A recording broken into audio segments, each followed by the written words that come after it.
Bismillahi rahmani rahim. Leo tunasoma baadhi ya majina muhimu yanayotumika katika lugha ya Kiarabu mara kwa mara.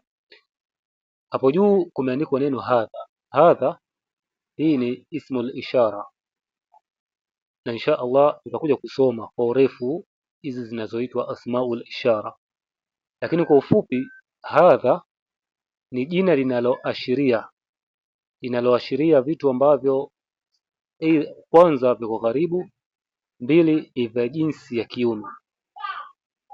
Kwa tukiangalia picha kwa juu kabisa, upande wa kulia imechorwa nyumba, chini yake pameandikwa hadha baitun, hii ni nyumba. Kwa nyumba kwa Kiarabu inaitwa baitu.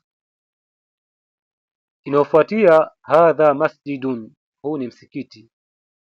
Inayofuatia hadha babun, huu ni mlango. Chini yake neno la kwanza hadha kitabun, hiki ni kitabu.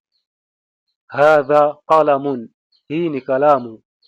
Hadha miftahun, hii ni funguo. Hadha maktabun, hii ni meza ya kuandikia, inaitwa maktabun. Hadha sarirun, hiki ni kitanda. Hadha kursiyun, hiki ni kiti. Kwa hiyo hadha utatafsiri aidha hiki au hichi au hii kulingana na kile kitu ambacho unakitaja.